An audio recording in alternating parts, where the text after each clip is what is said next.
Coach, I know last game you didn't show anything. You know, you just want to go out and let them do it. You gonna walk in there with the same philosophy, or you gonna put some structure into what you? Yeah, no, I'm ramping things up. I mean, I wasn't trying to be a dude that was not having a team. We were prepared. We just didn't play pick and roll properly, which we know how to do. We didn't communicate as much as we needed to. It's a new team. You know, you look at all the coaches around the country, all the quiet teams are losing teams. So I'm challenging them to talk. And we're not going to hold your hand. We're doing these exhibitions for a reason. We know who we're playing. North Carolina, number 9 team in the country. Alabama, the number 2 team in the country, and both very dynamic. So if you don't do what you're supposed to do, we're well prepared. We've given them all the answers. Then it's new, but we put them in position to try to be the leaders and try to, you know, hold themselves accountable. And we did it for a decent amount of the game, but it just wasn't the entire game. But can I look for that in October? They'd be asking for a lot. But I'm still proud that we showed some flashes of some great things without having our pressure in, without having our sets in. And, you know, North Carolina, they played really well. They had a veteran team. So would you say against them that you're going to, like, emphasize one thing more than the other? And it would be, like, you know, effort and, like, team chemistry versus more, like, nuanced things? It's a laundry list. It's a long laundry list of things when you have a new team. And like I said, I'll get to your question. We've had the team together for the first time in June, so that's been beautiful. But the bad thing about that is that they still come from all different walks of life. Some guys, it's their 4th team. So what I'm looking for in these games is to recognize the threat, to communicate loudly, to try to execute as well as you can. And if you don't, when we huddle, we recognize that we didn't execute properly because they have to be coaches on the floor. When we get into a timeout, I can adjust things. I can only do so much on the sideline while it's live action, but we're trying to get our teams, the good teams, are able to correct themselves on the fly, on the floor, with leadership and communication. So that's what I'm looking for. But we're going to play our style against Alabama. We didn't play our style against North Carolina. Tyrese didn't play in the final 5 minutes against North Carolina, despite the fact that you guys cut the lead down to 6 with about 3 or so minutes to go. Was there something up with them at the end of the Nah, it's what it was. I wanted to see other guys in that situation. I really did. I wanted to see other bodies in those situations. You know, Tyrese has been in a ton of big games. I think he's understood that by, you know, being in the Big 12. He's played so many large games. I'm not really worried about him. I wanted to see other guys. That's what this exhibition is for. You know, we don't have a closed scrimmage where you'd be able to play anybody. If this were a regular season game and I was holding him out the last 5 minutes, then you could be like, hey, what happened with Tyrese? But in this game, in that game, I just wanted to see other guys. It wasn't anything that he did wrong. I just wanted to see Jared. I wanted to see other guys in that situation. You talk about execution and fixing things on the fly. It's important to have leaders out there, right? Mm-hmm. Have you identified leaders? Well, the leaders that have stepped up have been Musa, who didn't play, who was our best rim protector, might be the best defensive big in the country, and Tyrese. Even if you're not playing well, you still need to use your voice. And, you know, they're human. Things happen, and then they shut down for a second and kind of get into what happened wrong instead of understanding I got 4 other guys out here that I got to continue to just communicate and talk to. Injury update: if Musa gonna play Monday, or you gonna hold him out to the regular season? And everybody else, any other than Nixon? Yeah, no, I don't really do that. You know, Musa's been practicing, so he's going to play. If someone had an injury and it looked like he wasn't ready, then we wouldn't play him. Maybe Musa could have played in the game against Carolina, but he wasn't 100%, so we were like, until you become 100%, because you need to play. You need to get the rhythm. You need to get the reps. So if they're able to play, they're going to play. So you actually have 40 minutes of game film now. You got against real life competition instead of just practice sport stuff. Is there anything that you noticed in the game film as you studied it this week were you surprised by anything that you saw, good, bad, and just whatever it may be, or was it just normal? It's October. No, I'm not at the point where I'm just saying it's October, but what I learned a lot. I became a much better coach after that game because you saw the simplicity of greatness with Carolina. They had veterans that just knew how to do their jobs at a very high level, and they put that on repeat every possession. Yeah, they made mistakes, or we forced them into some situations defensively, for them offensively, and vice versa, got some things done that we just didn't, you know, end the shot on a make, but it was still a good look. But just watching the difference is the discipline, the coach on the floor, which was Elliot Cadeau, to watch Seth Trimble, try to step into his own because he's been there a while, he understands the system, to watch how simple they made it as a group, not anybody trying to do it individually. And those two guys just kind of stood out with Washington, those three veteran guys. Now you could call Elliott a veteran. Watching that game, it just showed me you have to put it on repeat. You have to be able to repeat it every possession, whether it's defensively or moving the ball offensively.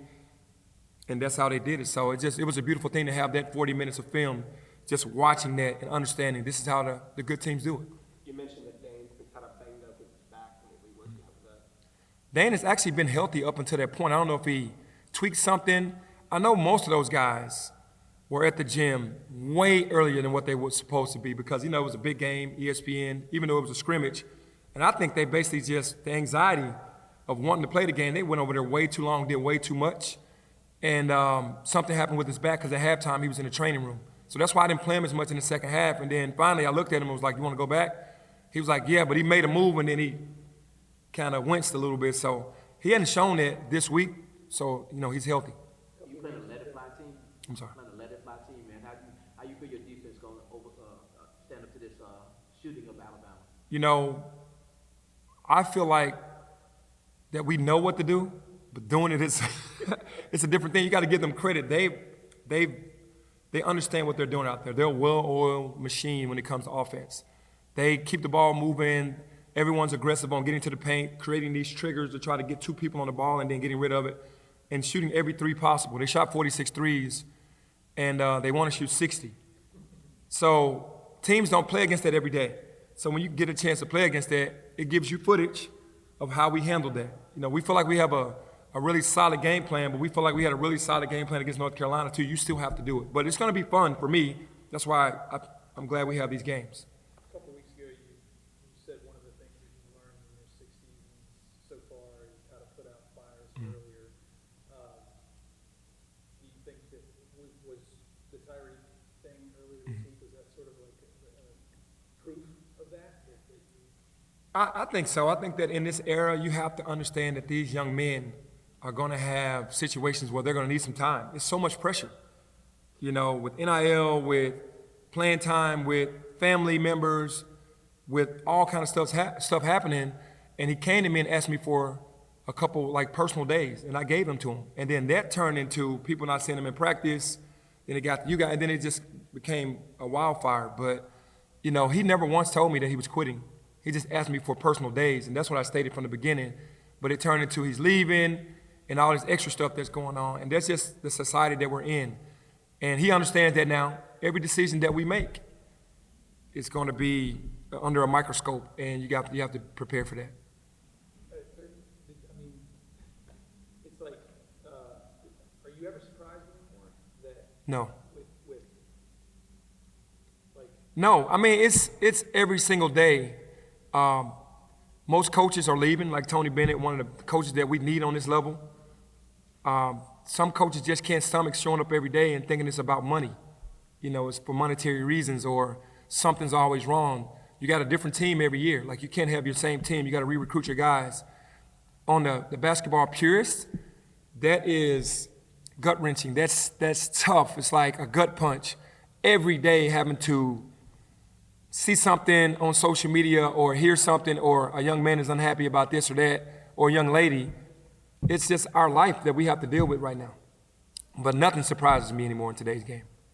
What's the biggest difference in you taking the job 7 years ago versus you entering this season as far as the dynamics of just being able to coach the game and do the game the way you want to do it? I really mean this respectfully. It's more of the podcast, almost who gets the first story phase now than what it was when I first started. When I first started, it was just about the story. It was about basketball. Now it's more about, it's almost like tabloid. Like what's the hottest seller? What can get me the most clicks with the young people, with certain media people, whatever. It's just, that's life. Everybody's trying to grow.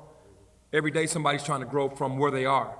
And it leads me to believe, to even just talking about my staff and how my staff moves. I've always been the guy to come in and go, if you can find something better, if you could grow and get something, I applaud that. If you can get a head coaching job somewhere because of me, don't stay here. I've never wanted my staff to be a full-time, I need the same staff when I first got here, because I'm like, I want to put you in a position to grow.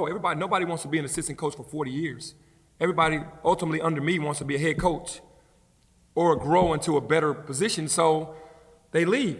It's the same thing with media. It's the same thing. What's changed now is everybody's one place, 1 year, trying to get to the next thing, Young people are transferring after 1 year, and it becomes frustrating to everybody. So that's the difference. When I first came in, it was almost still pure. As soon as the NIL era came in, that brought along social media even more because of everything that goes on. So that's the difference to me. How have you adjusted to it? Like, It's hard to adjust to. It's where we are. You have to adjust, but it's just where we are. It's very uncomfortable and it's hard because again, you got to re-recruit your same players. You got to go out and try to recruit other players. You have a new team every year, and the fans never get a chance to know who anyone is, and it's lost the wholesomeness of a fan growing with a player or a player growing with a program. So that's just where we are. As you go into the last preseason one here, and knowing you're limited on your scholarship guys, does it make it easier to go with like figure out a role for everybody mentality in terms of rotation, or does it almost make it easier to go with a tight rotation because there's fewer guys that might get upset at less time in the rotation? That's a good question. I think you have to let the play establish that, but in your mind, coaches know they're top 8. And when you get these guys out of the portal, it's like you're getting these mini all-star teams because you're going and trying to get the best guy at that spot. What we've done this year, which will make it easier on me and my rotation, nothing's ever easy, but a little easier, is that we've specifically got the guys that we knew that they're going to star in their role. Instead of all 15 guys thinking that they're the guy, this team kind of reminds me of the Kendrick Davis and DeAndre Williams ALO team where Elijah McCadden, DeMarie Franklin, all those guys, they just played their role.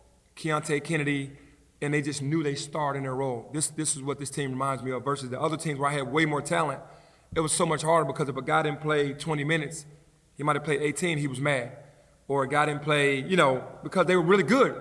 They were like, I'm good enough to be out there, and it wasn't really ultimately about the winning. I think this team wants to win, even though the competitive nature is going to get to these guys sometimes. They're going to be out their game. We win by 20, they're going to still be upset. You got time for 2 more. And what did you learn from the experience last year of bringing in a guy mid-season? And does that make you less inclined to think about doing that? Or does it just come down to if there's a need, you just have to do it because the roster's looking? Yeah, I think if it comes down to a need, you have to do it. And I think the worst thing about getting Naquan Tomlin was Caleb Mills going down. That hurt everyone because we went from a small lineup to a big lineup. And that kind of hurt Naquan because he could have been a small ball 5 with 4 small. That makes us very dynamic.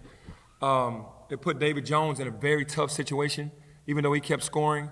And I'm not making any excuses. Our team shifted because of the injury, not because of getting someone in December.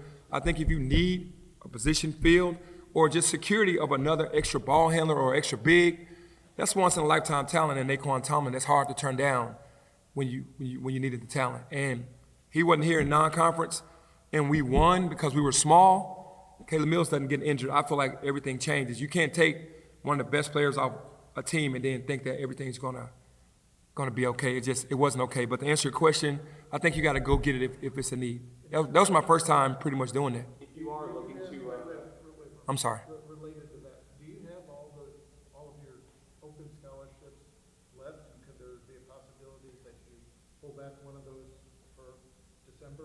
There is an open scholarship left, and we'll never take anything out of the equation. So I would never say never to that.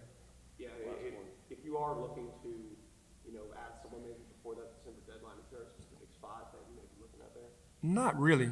I mean, we're kind of balanced pretty much at the guard spot and at the big spot because we got, with Musa, Dane, Tyreek, and Nick, and then you have all these guards. It's just a special player. If that fits for us, for what we need, then we'll do it. It's not really just a specific position.